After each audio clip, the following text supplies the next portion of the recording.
pleasure to introduce Dr. Branch.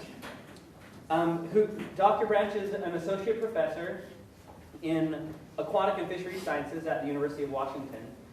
He's originally from Cape Town, South Africa. He lives in Seattle with his wife and 2 children.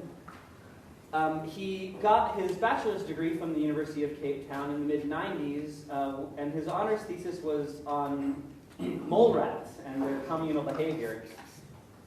Then he was later diverted to fisheries, where he got a master's degree also from the University of Cape Town, studying orange roughy, which are really interesting marine species that can live to be about 150 years old. And so one of the things he learned, a good adage to follow, is never eat something that's older than your grandmother. He then got his PhD from the University of Washington in 2004, studying a number of the problems that are associated with multi-species fisheries. Then he spent about 6 years in the hinterlands doing various research, some in Cape Town working on whales, and some in Seattle working on salmon and other fisheries problems. And then began his professorship at UW at the University of Washington in 2010. So he's a biologist and a modeler that specializes in compiling and analyzing really big data sets, some of which he's going to be presenting to us today. And there are a lot of different themes for his research, such as global scale fisheries and how to project those into the future, as well as their current status. The fisheries effects of food webs, the human side of fisheries, which is an important component, and also some work on large whales. So he's a really well-published author. He has 62 peer-reviewed articles. He's the primary author on almost half of those. So if you want any publishing advice, he's a good source. One of those papers actually has 42 authors, so good at managing multiple data sources and a lot of different collaborators. He's a peer reviewer for 51 different journals, so he also has a good idea of what it's like to publish in a bunch of different places. He's active on social media. If any of you are on Twitter, you can follow him at Trevor Branch. And he's also developed several software packages and has received a bunch of research, conservation, and professional awards. So we're happy to have Dr. Branch here for the Ecology Center seminar. We could easily have a whole week of seminars from him without getting bored, but we only get 2. Today, this seminar will be the status of global marine fisheries, opposing arguments. So join me in welcoming Dr. Branch.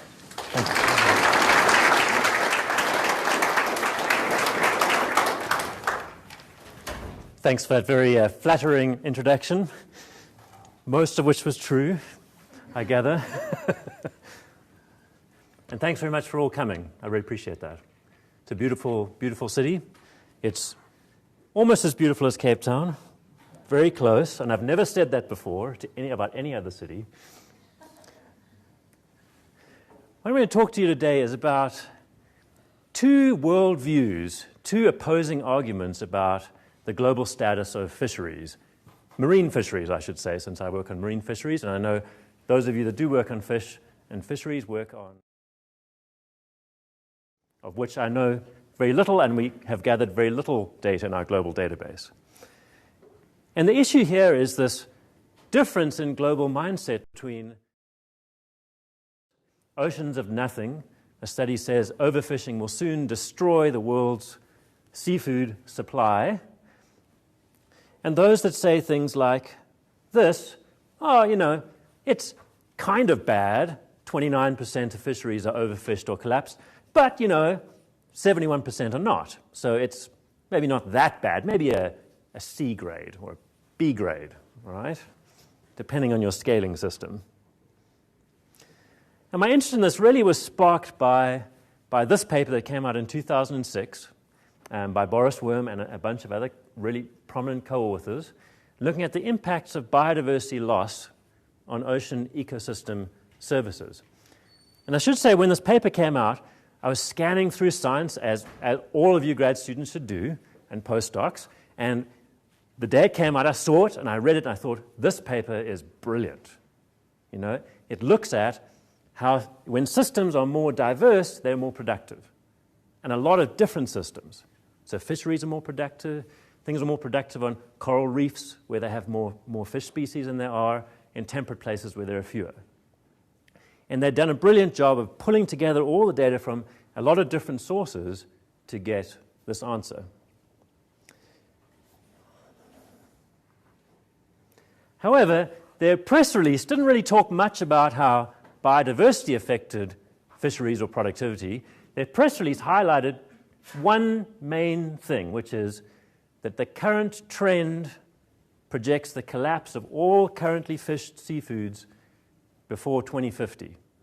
And the plot down here has an extrapolation of these dots through from the current year all the way through, showing that in 2048, all fisheries are going to be collapsed.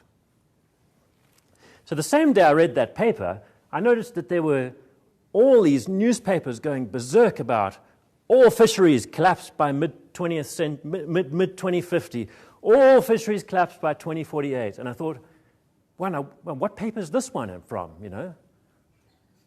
I didn't even register that they were about the same paper. And we'll get back to this in a moment as to why this is so wrong, but this is what they basically did. So this black line over here is their estimate of fisheries collapses based on catch data only. The red dots are fisheries collapses from diverse systems.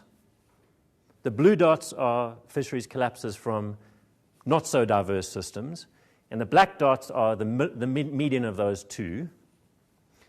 This collection of dots over here in this line is the cumulative number of fisheries that have collapsed at any point in their history, suggesting that something of the order of 70% of all fisheries have at some point collapsed, and then some of them have recovered. So I thought, this just doesn't make sense to me, and I asked Boris Worm for the data. He very kindly sent all his data to me, and I said, well, now let's look at this in a different way. Let's look at this as, in the black, all the fisheries that are collapsed, that are going over time, increasing over time. And in gray, these are all the fisheries that have collapsed and then recovered over time. And what is obvious from this is if you project this line forward, they'll all be recovered by 2048.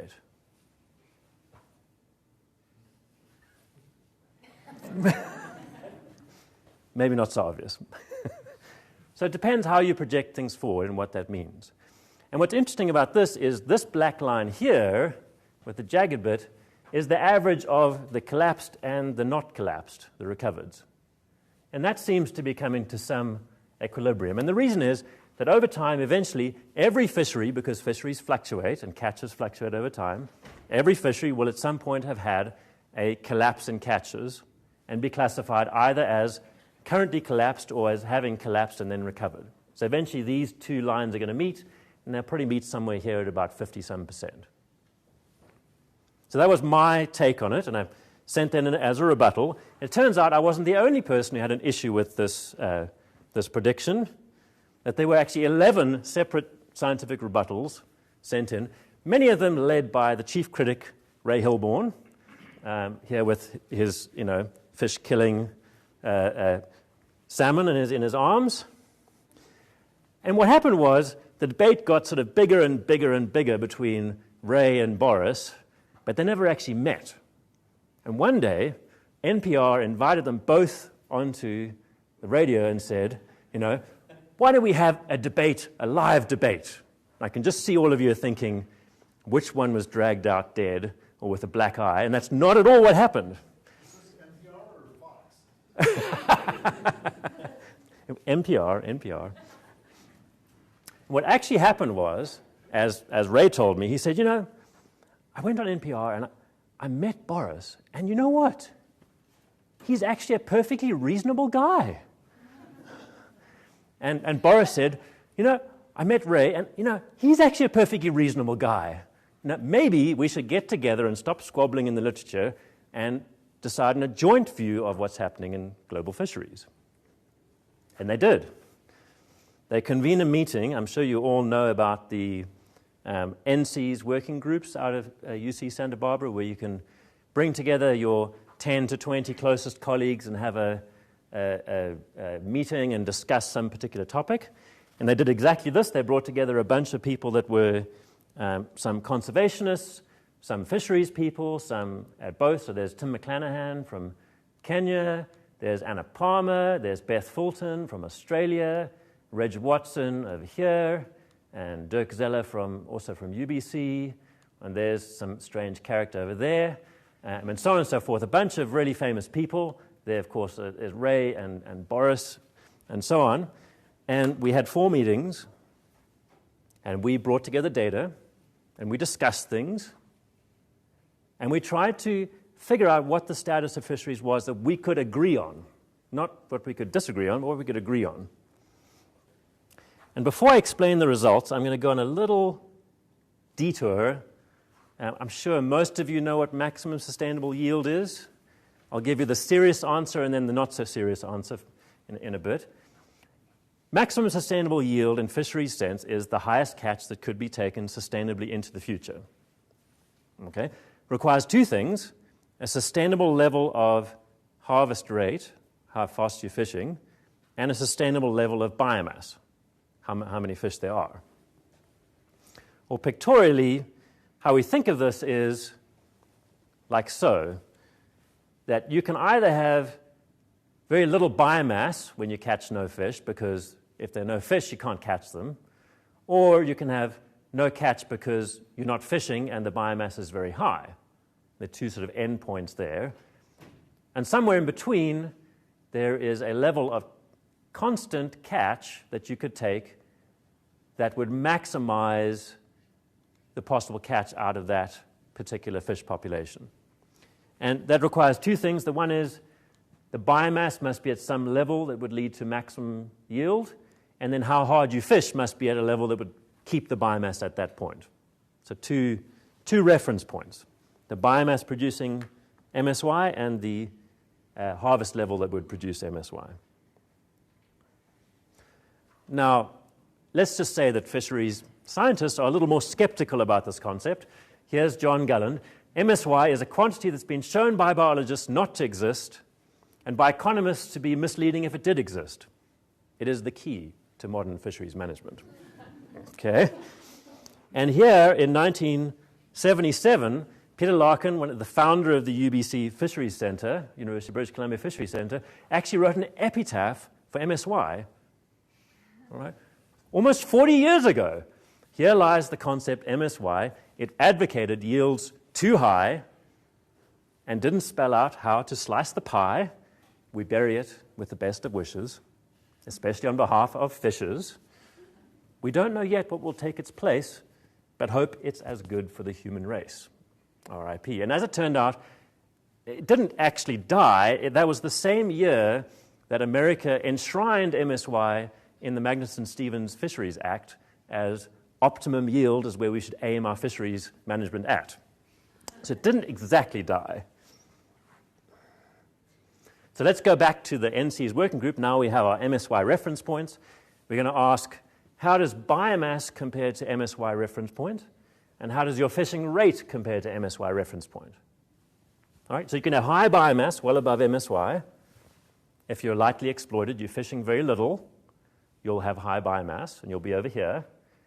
If you start fishing a little harder, and you go above the harvest rate reference point, you'll end up in this section over here, high fishing, but still high biomass. And it turns out you don't stay in that quadrant very long. You very swiftly go over there into the overfishing quadrant, where you have low biomass and you're fishing too hard.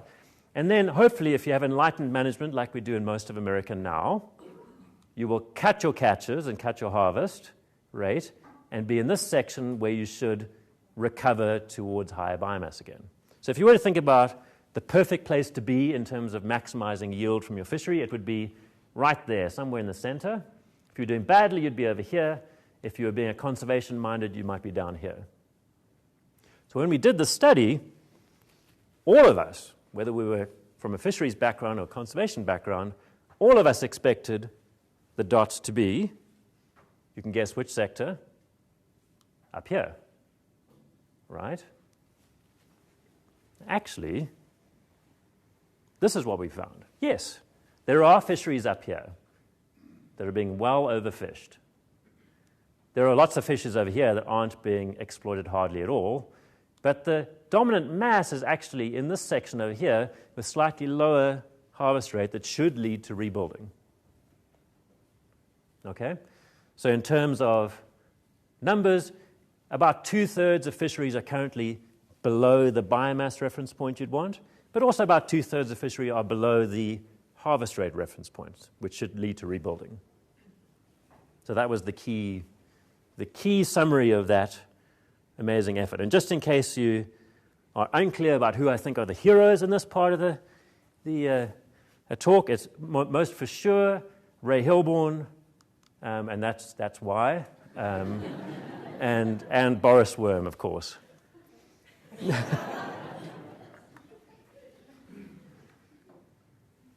So what about now? That was then. What have we learned since that working group convened and we produced a paper in 2009? Well, there's several things that have gone on since then. The database we used with all those hundreds of points, each point representing a fishery, has been greatly expanded. That's called the RAM Legacy Stock Assessment Database. There have been more recent FAO, United Nations Food and Agriculture Organization reports, and there have been more data on catch and effort data that enlighten us as to what the status of fisheries is. So let's look at this database. The RAM Legacy database has pretty good coverage in many places. The circle size is the amount of catch in each region, each country, I mean. The amount of green within each circle is what proportion of that catch we have reliable data for, we have stock assessment data for. So some areas we do well. North America, not too bad. Europe, pretty good. Africa, non-existent, except for a little dot down here at South Africa. Shout out for South Africa. Asia, almost nothing. Pretty, a fair amount for Japan and some of these other countries down here, and pretty good for Australia and New Zealand, and the tuna, the high seas tuna populations are pretty well covered. So we have now 438 fisheries in the database. They collectively account for 37% of global catch, but we have these holes, Africa and Asia, these big holes. What do these new data tell us? In the same quadrant as before, now most of the dots are somewhere between lightly exploited and in the recovery section. So actually, kind of where you'd want to be if you were being a little precautionary. Doesn't mean we're doing fine. Half of fisheries are still below the biomass where we want them to be. But most of these should end up recovering and going right. But there's still all these up here. So, in an ideal world, there'd be nothing in this section over here and everything somewhere down here. And if you're a conservationist, everything would be down here. So it depends what your objectives are. Are your objectives to maximize food production and food security? Are your objectives to maximize pristine nature and biodiversity functioning and ecosystems? What about these United Nations FAO reports? These are a little more comprehensive, but the data type is a little less rigorous. So these account for 70% of the world's catch, and they do look at all the same stock assessments in the RAM Legacy database. But then they also go to individual countries and ask their fisheries experts, are your fisheries doing badly or doing well? Do you think they're overfished or not? So there's some local expert opinion there. And the key result here is that only 10% of the world's fisheries, these big fisheries, are still developing with low catches. There's really little scope to expand. About 61% are fully fished, which in their definition means sustainable and capable of producing maximum sustainable yield. So what we would call at the target or well managed. And then 29% are overfished with low biomass and or high harvest rates. So doing badly. Now, what about when we try to pool these databases together?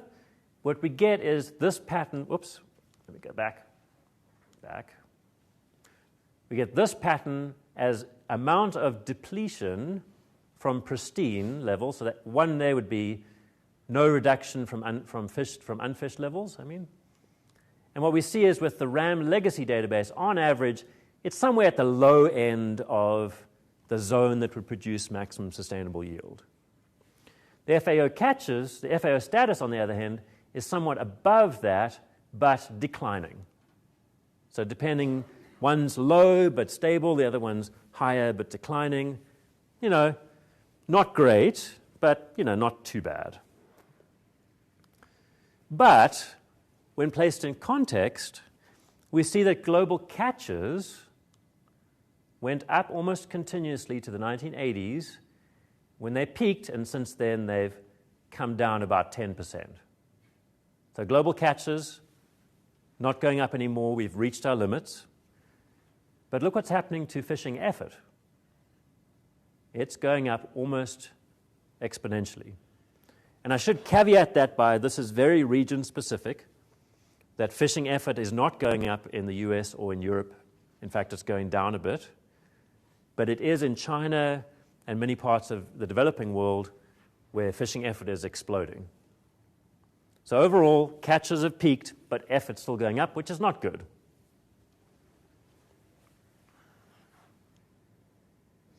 So now let's return back to the 2048 projection and ask the question, what went wrong? If this projection is so different to what we're seeing in all the other data sets, what went wrong?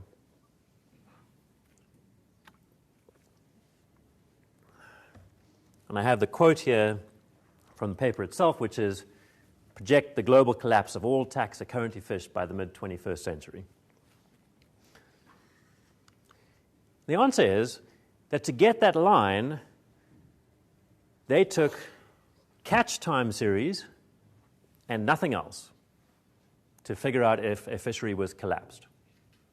So the caricature of this is the catch data we have put into something called a catch status plot, which I'll get to in a moment, and then we get the status, whether it's collapsed or not.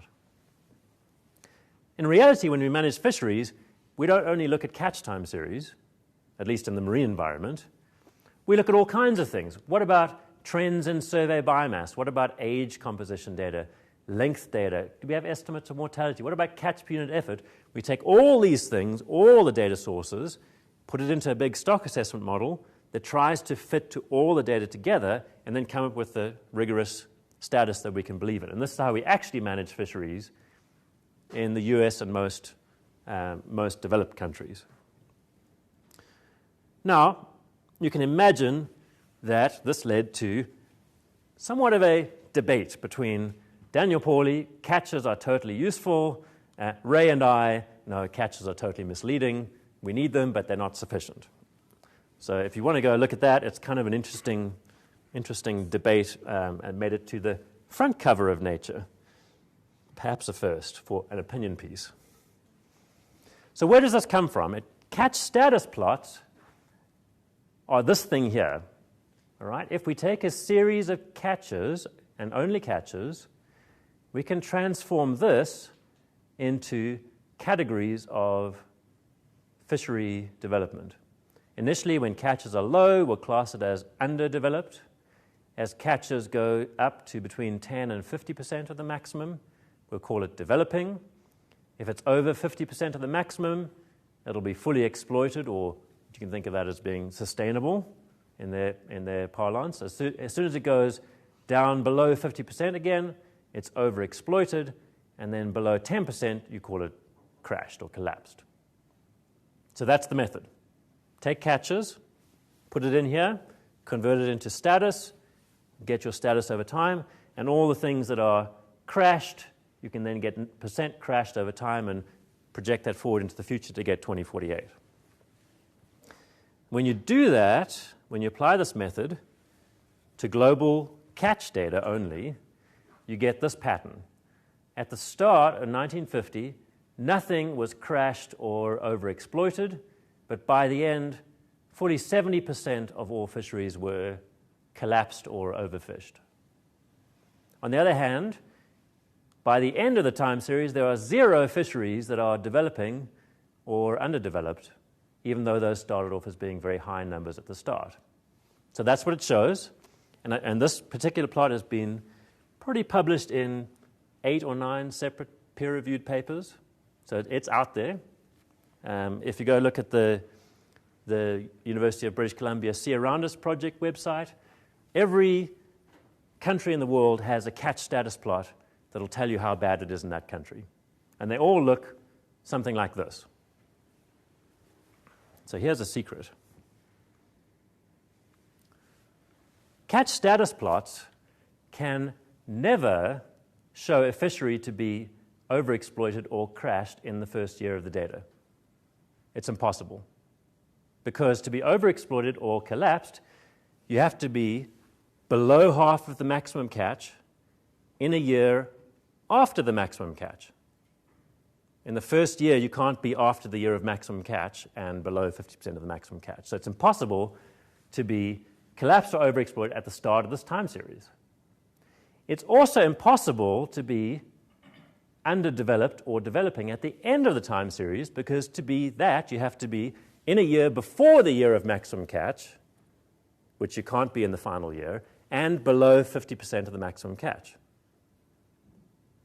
So this method's actually biased in that you cannot be developing or underdeveloped at the end, and you cannot be crashed or overexploited at the start. And given that, you'll always have an increasing number of collapsed species over time that you can project forward and say everything's going to be collapsed at the end. In case you don't believe me, I did a simulation, which is what I do. I don't actually do any field work or anything interesting. I just sit in front of the computer all day and do simulations. Right? But they're useful sometimes, like this case. Okay? So here are 4 of the 1,000 time series of simulated numbers that are just random numbers fluctuating over time. There's a bit of autocorrelation in them, nothing particularly important. Put them into catch status plots, get the status out, and what we expect to see, if the method works, is no stocks classified as overfished or collapsed, because these are just random time series of numbers fluctuating around a common mean. They're not going to collapse, right? And you expect to see no trend over time in fishery status, because there's no trend over time in these data either. That's what we hope to see. Of course, I'm sure you can see what's coming. If we take simulated catches with low variability, we get, lo and behold, a pattern that looks very similar to what we see in global catches. Overexploited going up over time, developing things going down over time, and fully exploited in the middle. If we add a bit more variability, then we get some collapses, lots of overexploited, and again, no developing. So you can reproduce the exact patterns you see in catch status plots by just random numbers fluctuating around a mean. And if you don't believe me, well, I should, just to reiterate this, there's a marked trend in estimated status. Proportion developing declines to 0, proportion overexploited increases from 0. It fails the test. And many of the time series are classified as overexploited or even collapsed, and this also fails the test. And it wasn't just me that did this kind of thing. Here's another paper published almost the same time as my paper that did exactly the same thing. We take a bunch of random numbers, apply the method, and look, we get almost exactly the same pattern as if you get it and apply it to FAO catch time series. This was by Neil Starn and John Pope and some other colleagues there. Okay, how about if we do a field test? And we say, let's go look at a system which I know well and see how well it does. All right? So the area I know well is the US West Coast marine fisheries. And if we look at all those fisheries, there are 221 time series of catches with more than a ton of catch in total. And of those, fully 2/3 are classified as collapsed by the catch status plot method. If we just restrict it to the sort of major fisheries with more than 10,000 tons, that's the 70 stocks here, almost half of those are classified as collapsed. So we went through all these ones classified as collapsed and said, are these really collapsed? Let's go and look at expert opinion and so on. And we found that only 3 were really collapsed. Maybe another 6 we couldn't find any data on, so we don't know. Maybe they were collapsed as well. So at most 9. But the other 73% of those collapsed stocks were just not at all collapsed. And the reasons were kind of an interesting compendium of problems with catch data. They included things like taxon splitting. So there was a time series of flatfish catches that got split up into Dover sole catches, lemon sole catches, etc., etc. And so the flatfish catch time series just went to 0. It collapsed. There were things like bycatch restrictions. So for 7 stocks, they were caught alongside other species that were overfished, that had major restrictions put on them, and so their catches collapsed as well, even though their actual biomass didn't collapse at all. For some things, the market disappeared. Ratfish, dogfish. I mean, maybe they need a better name before they can market them, is all I'll say, all right? And then finally, there were other sundry things like skipjack tuna, regulations changed, and they no longer landed in California, all right? Walleye pollock, some years you can catch it, some years you can't. Most years it's well up in Alaska, not in the West Coast. Okay. So I thought, we've put this to rest, we've proven this method's totally wrong, we can relax and move forward and go do other interesting research instead. And it wasn't like that at all. 3 separate responses came out by Rainer Froese and Daniel Pauly, Kristen Kleisner and Daniel Pauly, suggesting that actually we've made some tweaks and now the trends in the catch data are totally consistent with trends in biomass data. We've fixed the problem. Now this method provides a robust overview of fisheries and the major trends besetting them, and in fact, catch status plots have now been vindicated.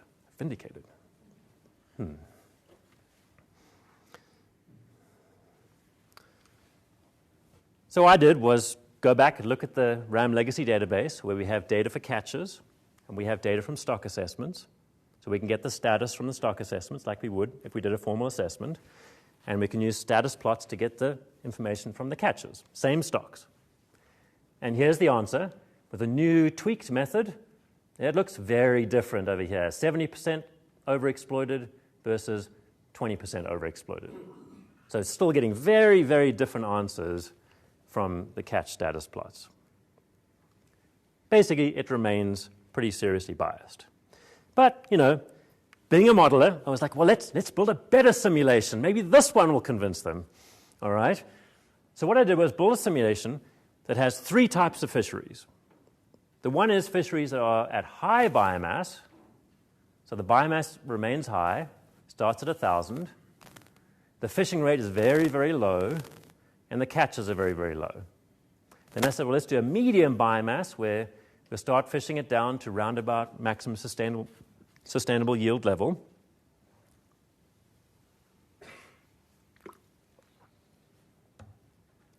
Catches will go up and down. And then we'll have one where we totally just collapse the fishery. That's down to almost 0. The fishing rate goes up and comes down. The catches go up and then collapse too. We'll ask, well, how well do catch status plots do when they apply to these things? And first, let's just do a check that we got what we thought we'd get. At the end, the high biomass scenario ends up with high biomass, the medium biomass scenario ends up with medium biomass, and the low biomass scenario ends up with low biomass. Okay, so the simulations work. There are 1,000 simulated fisheries. That's the truth. But when we apply catch status plots to these data, what we find is that when the biomass is high, the catch status plots are correct 1.5% of the time. 98.5% of the time, they are wrong. All right? And if they just guessed, they would have got 20%. All right? Medium biomass, they were correct 40% of the time and got a worse status most of the time. And low biomass, they got that correct 69% of the time, and even then they got it worse 19% of the time. So basically, no matter what the time series looked like, they said it was collapsed. Because the catches in all those time series went up and came down again. You fish lightly, catches can come up and can go down again. All right, so regardless of actual fishery status, even the revised catch status plots usually predict that fisheries are overfished or collapsed. And remember, this is the underlying method used to get that 2048 prediction. It was collapses over time, increasing over time, projected into the future until they reached 100%. So much of the debate between things are not so bad and things are catastrophically bad comes down to what data do you believe?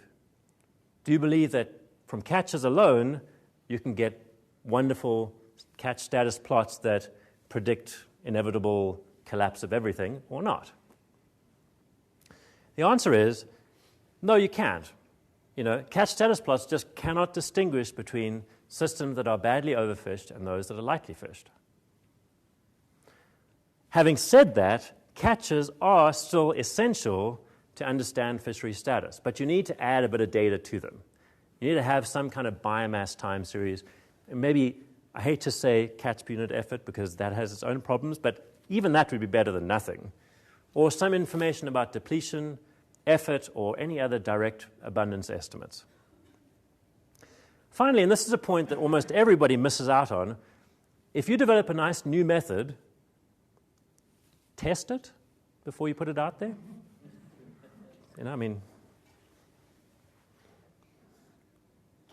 So you might ask, well, what do I believe then is the most reliable data? What should we say? If somebody says, how well are fisheries doing, what's the answer?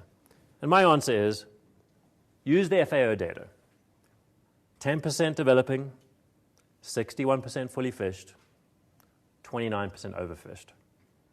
Okay? That's the most reliable data source there is out there. So use that. Now, I know a lot of you are thinking, and this is almost inevitable given debates and arguments, and in fact, I've written a paper on this, analyzed it a bit, which is, if there's a debate, and one side says this thing, and the other side says this thing, well, probably the answer just lies somewhere in the middle, right? Or maybe we should just believe the original paper and ignore the rebuttals because they probably don't know what they're talking about. And it was after going through this process that we actually wrote a paper that looked at whether rebuttals affect future science. And it was very depressing, okay? We picked 10 papers, 10 prominent fisheries papers, that had lots of rebuttals, and we asked the question, do the rebuttals get as many citations as the original? Do people that cite the original change their mind as they cite it over time, with more rebuttals coming out? Do people that cite the original paper and the rebuttal paper change their mind and believe the rebuttal? Okay, the answer was this. Rebuttals get cited about 5% as often as the original paper. It's not a very good return. There was no change in belief in the original paper over time. The rebuttals had no effect. And even the papers that cited the original paper and the rebuttal, so presumably they read them both, they were maybe on average about middle opinion. Maybe they're right, maybe they're wrong. I don't know. Don't make me make up my mind. But the worst thing was 8% of the papers that cited the originals and the rebuttals believed the rebuttals fully supported the original paper. So my advice is, don't bother with rebuttals. I know, just blog posts or Twitter or whatever, No, seriously, write rebuttals if they're wrong. But you might be sitting here saying, well, if there's all this confusion, and some people say that marine seafood is doing badly, and some people say it's doing fine, I don't want to think about it. I'm just gonna eat beef, okay? All right? Just back off. All right? So why bother saying we should eat seafood? Well, the answer is, you know what? Numerous studies have actually shown that eating seafood improves your health. For example, you get 30% fewer heart attacks. Even the American Heart Association, the World Health Organization, they recommend 2 seafood servings per week. Now, I don't know where these are going to come from, because if everybody in the world eats 2 seafood servings a week, there can be no fish left. But anyway, And finally, generally, the environmental cost of eating other animal protein is much greater than eating seafood. Now, if you're a vegetarian, you can start feeling really smug at this point. But if you eat other meat, not so much. Or as Ray Hillman puts it, that replacing fish harvested from the sea with food from grazing animals like cattle or sheep would require land equivalent to 22 times the world's rainforests. So that's the trade-off. Stop catching seafood, chop down all the rainforests 22 times over. Okay? Well, if you don't believe him, because he might be a little biased in this debate, how about believing Andy Sharpless, the CEO of Oceana, the world's largest conservation organization devoted solely to protecting the oceans? Or so their website says. And here's his quote from a book that he calls The Perfect Protein. It says, what if there was a healthy animal-sourced protein that we could enjoy without draining the life from the soil, without drying up our rivers, without polluting the air and the water, without causing our planet to warm even more, without plaguing our communities with diabetes, heart disease, and cancer?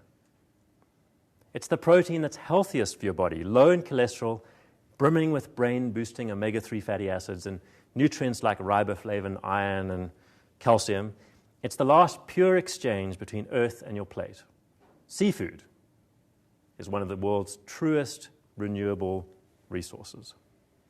So with that, I will say a very brief thank you to the way too many people that did all the work I'm actually presenting here. I call myself basically a data parasite because that's what I do. I get other people's data and make sense of it. And I'll leave you with my sunset slide with a leopard going off into the African bush. So, thank you.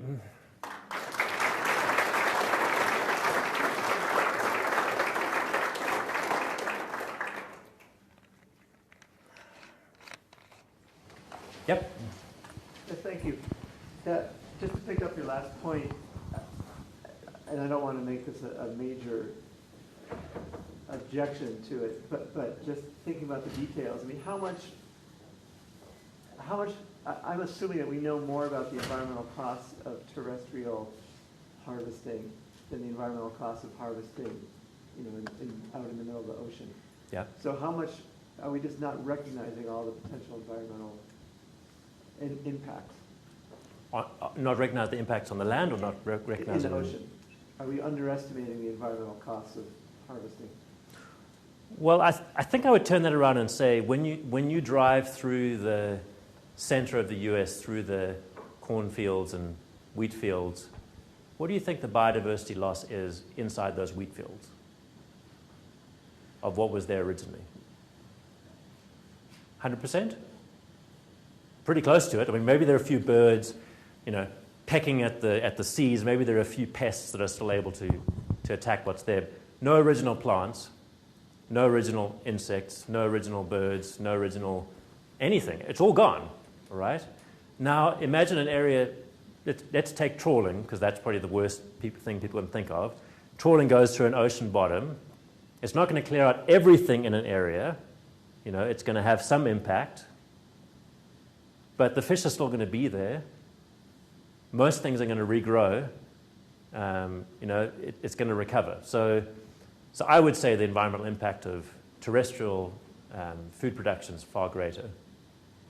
Well, but I make the same argument about, say, grazing in a grass-fed pasture system, where you're basically using the natural habitat.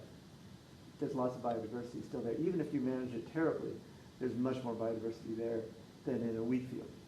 But I guess but we still know a lot about how, say, grazing in a natural rangeland. We know about lots of species out there, and we're very, we have pretty good data on even the minor impacts, consequences. And I was just wondering or assuming that there's less we know about these marine habitats. I mean, the biggest impact is you're catching things and taking them out of the ocean. They do come back, unless you catch them all. Many types of fishing are not that destructive to the environment and don't affect many things you don't catch. Some are. I mean, if you go put a trawling gear over a coral reef, there'll be a tremendous loss of biodiversity. If you go put a trawl reef through a muddy bottom, which is where most trawling is, it digs up the muddy bottom. It probably kills some things living in the mud. It makes all those things living in the mud available to things that eat them, though, which do better. So, there are studies looking at the effects of trawling, especially on the bottom habitat. And it does very much depend on what type of habitat you're looking at. Typically mud, sandy bottom, there's almost no impact. But corals and long-lived habit there would be. Yeah. Yep. What about impacts to food webs? Trophic cascades and such by some of the top predators and such, or sharks or whatever that we've lost through loss. Mm-hmm. Well, it's certainly true. There's certainly going to be, if you take out 60% of the biomass of the fish species, there's going to be, for sure, trophic impacts on what they eat and what eats them, absolutely. But, you have to compare it to what's the terrestrial impact of taking out everything. There's no impact on the food web because there's no food web left. When we transform, forests into farming land or prairie into maize fields, there's no comparison. Yep. Why are you doing these lectures? What are you trying to accomplish? I was invited here. This is the research I do. I'm trying to ask global questions of how bad is it? I think what it really comes down to is where should we put our resources? What problems should we fix? And where are there problems? And the answer I think that's come out pretty clearly is that North America is doing pretty well generally at managing our fisheries, but other places are doing really badly. And so where we should focus our energy and resources is probably the areas where we're doing badly. The next step with all these is to look at, so we have these 400-odd fisheries and we know what the status is. Another group of researchers at UW is collecting data on what kinds of management go into all those fisheries, what restrictions are there, how big are the fleets, how many people are fishing, and so the social, economic, and environmental impacts of those fisheries for each one. And the hope is that we can look at what factors lead to fishery successes so we can then apply those same lessons learned to other fisheries where they've failed. So that's the sort of bigger picture. Did that answer your question? Yeah, thank you. Yeah. And so, what got you into studying fish? Why fish? Why not mole rats? Actually, this is actually a really very good question. I was doing my honors on mole rats, which are absolutely fascinating, and I could totally spend my whole life working on mole rats. And the question there was, you have one species with 100 animals per colony, and only the queen mole rat produces offspring. So it's like an ant or termite or bee colony where only the queen produces offspring. Then you have an intermediate-sized colony species with 10, where again only the female produces offspring. And then you have solitary mole rats that they don't form colonies, so they all reproduce. And so we were trying to answer, how does social structure evolve, and why would they have this eusocial behavior and so on? And I was all into this research, and I went on a hike with my best friend, and he said to me, so what use is there for that research? And I thought, yeah, that's a good point. and at that stage, I had two choices. I could continue doing the mole rats or do a master's in fisheries. And I thought, you know what? He's totally right. I can always work on stuff on the side that's of impractical use or theoretical use, but my main body of work should be something that's useful. And so I went into fisheries. Not saying that's the right choice to everybody, but for me it was. Are there also models that look at climate change on ocean temperature, coral reef, those kind of things that you put into your model? Yes and no. There are models like that. These ones are purely how is the fishery currently doing and how has it done in the past. So you use all the data. So typically what there'll be would be a survey every year, and you can see the biomass going down and going up and going down and going up. But it's not explicitly accounting for changes in temperature, but except that the fish are responding. So if they were all going down, you would see them all going down.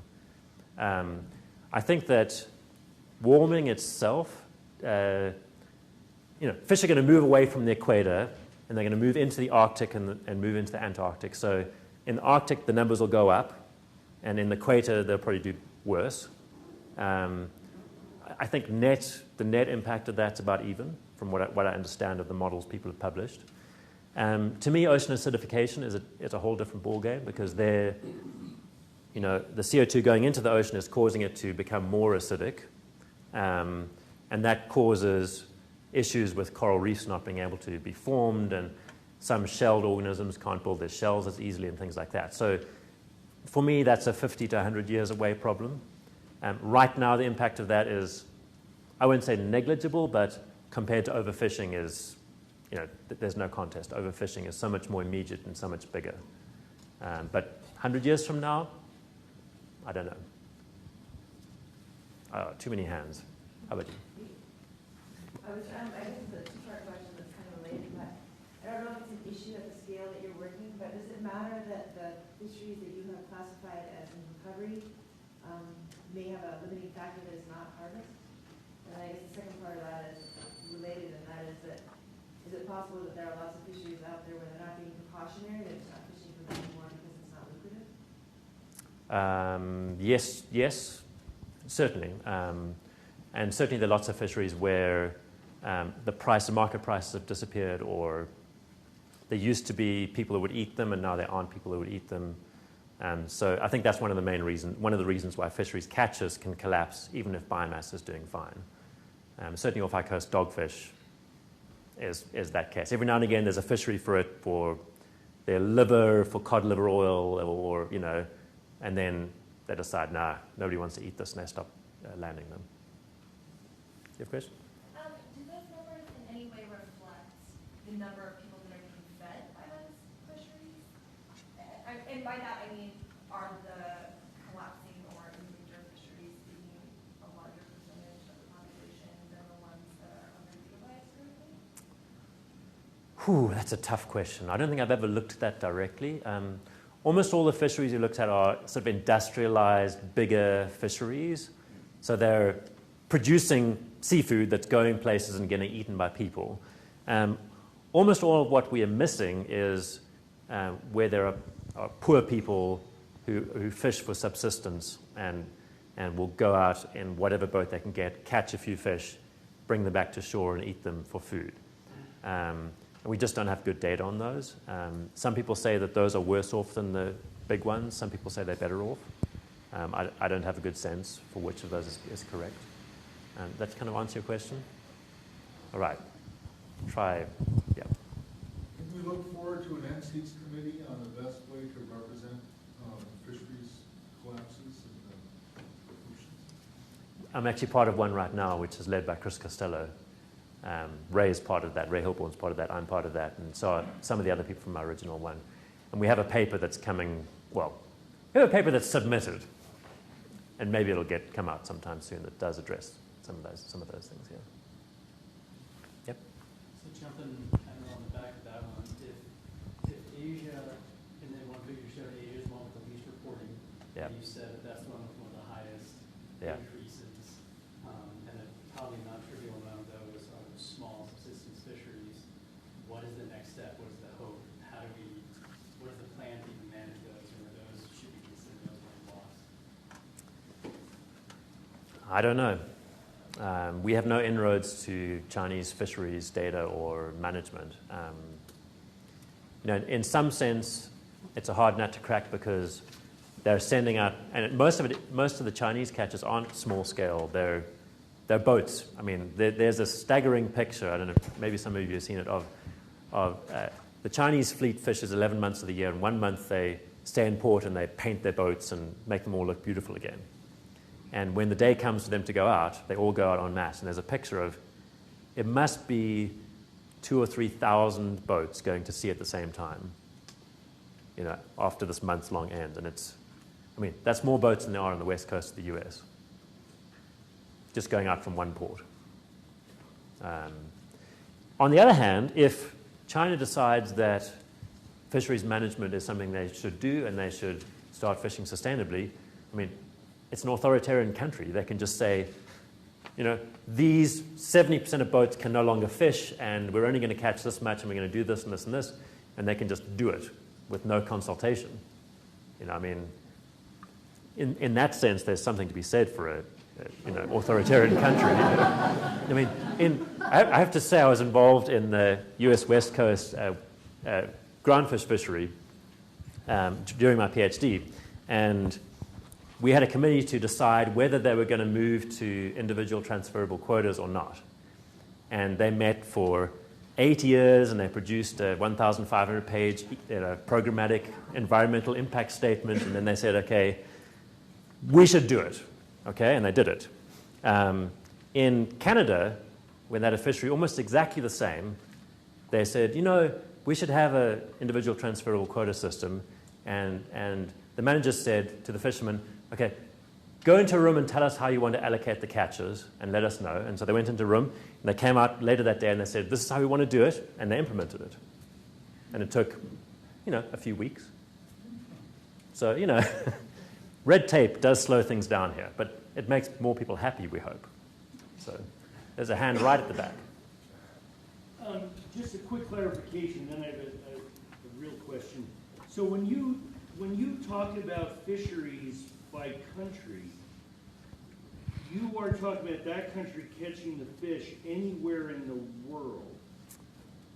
You're not talking about, so when Japan or Spain or countries that fish truly all over the planet, that's counted as a West Coast fishery when Japanese fish come off of our shores but are in international waters, or that counts as a Japanese fishery? How is that being counted? That is a good question. I'm pretty sure what it is catches taken out of a country's waters, the size of the circle, not counting all of Japanese high seas catches as being part of Japan. Because isn't it true, aren't Japan and Spain the carnivore, and the US. Yeah. So, okay, so... But yes, but those would all be under the high seas. So, okay. So in that map, if I can get there. They're not from national waters, they're from international waters. Yeah. So on this map, these dots here are high seas tuna catches that are much of the distant water fleets going from Japan, Taiwan, Korea come from there. So yeah, it's by area, and so of course they're large areas not included because they don't have marine catches that we know about. So the question is, I'm a geoscientist, and I'm struck by your argument that to some extent this peak is an artifact of just how you look at the data.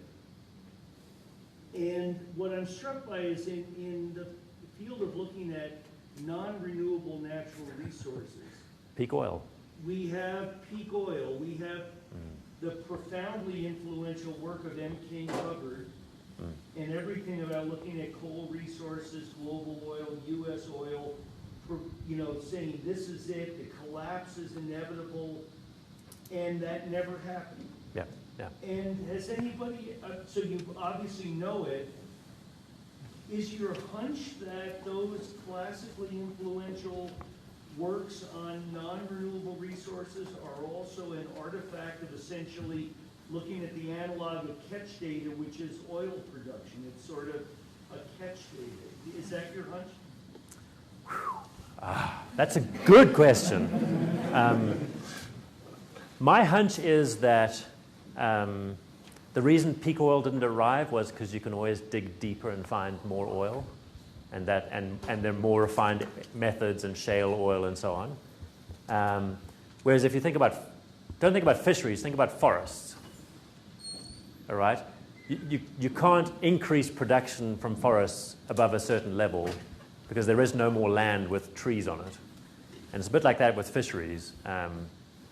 There are no more big areas with lots of fish. Well, no, that's not quite true. There are places with lots of fish we aren't catching, but there are in three areas. One is Antarctic krill. There's about 200 million tons of Antarctic krill that could double our annual catches. But no one's motivating for that because it's in the Antarctic.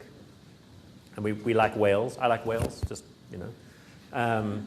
The second source is myctophid fishes, which are mid-scattering layer in the ocean, and they're diffuse. They are horrible to catch and eat. You can't concentrate and catch them, and there are probably another 100 million tons we could catch a year from those. And the third set is a bottom-dwelling thing whose name I can't remember, who's also potentially quite abundant, but again, really foul-tasting and unlikely to be a source of nutrition. So I would say the peak is the peak. What I don't show is aquaculture, which is just about now surpassed wild capture fish production, and has no sign of any slowdown. And you know, you can concentrate aquaculture production in small areas and produce lots of fish. So I'm going to. There were some hands. We're going to have to cut us off here. With excellent questions. Thank you very much. Very good.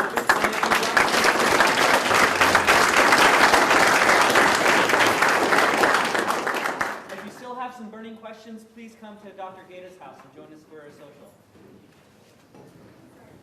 Thank you.